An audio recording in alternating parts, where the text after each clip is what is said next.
What if I told you that you could get the power of this and the portability of this in this?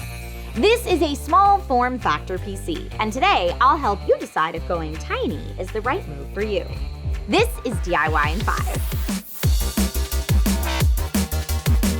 Hey everyone, and welcome to DIY in 5, the show where we make tech simple for the everyday user.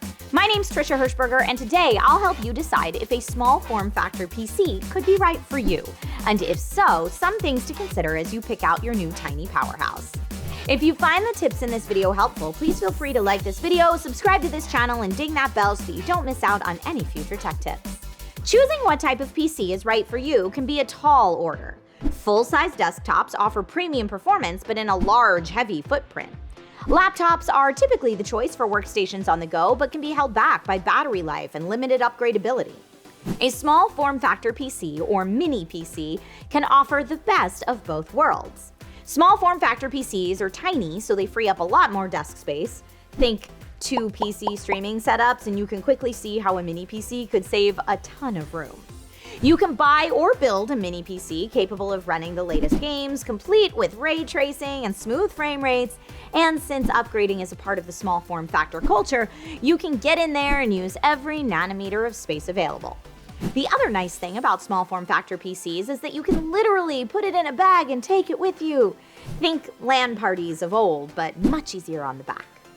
I'm going to a LAN party! Now, you may think the less space you have to work with, especially dealing with higher-end components, will be a problem for thermals, but some of the biggest brands in PC gaming offer pre-built small form factor gaming PCs that are both cool and quiet in addition to being tiny and mighty. Just look at Intel's Nook line, which has its own proprietary motherboard configuration to get as tiny as possible, or Zotac's mini PC line with options specifically designed for creators. There are many great options if you'd like to go the pre-built route, or even kits where you can install your own storage and memory, but the rest is pre-configured. For those DIYers out there itching to build a small form factor PC for yourself, there are some considerations. First, it's important to note that there isn't a universally agreed upon definition for what size qualifies as a small form factor PC. A standard size ATX desktop tower is roughly 40 to 45 liters in volume as far as what it can hold, whereas a small form factor PC is generally about half that. This gives you a range of possibilities of size for your case.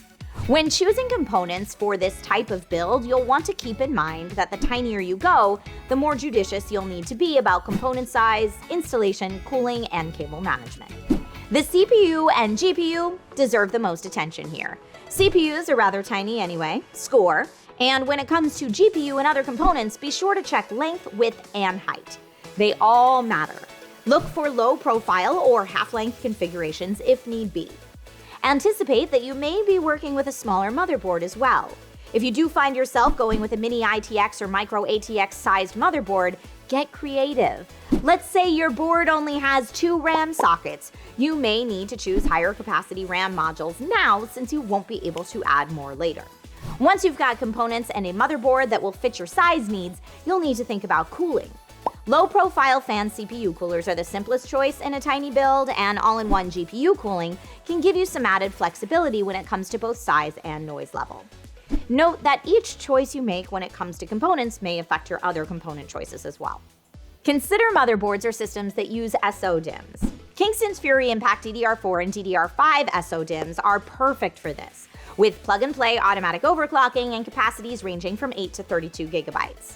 And if you are also looking for tiny storage, Kingston makes the low-profile Fury Renegade M.2 NVMe SSD in capacities up to 4 terabytes with speeds up to 7,300 megabyte per second read and 7,000 megabyte per second write.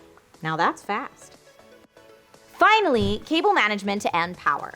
Some mini PC enthusiasts prefer to build using a modular power supply so you can choose exactly which cables you want and leave out those you don't for a cleaner build. And custom-length cables can be a godsend. You'll want to keep in mind airflow, steering clear of fans, and if you opted for a see-through enclosure, clean look as well. The good news is that small form factor doesn't need to mean compromise. And while this form factor won't be right for everyone, it's cool to see what these mini PCs are capable of, especially as the tech is advancing more and more each day.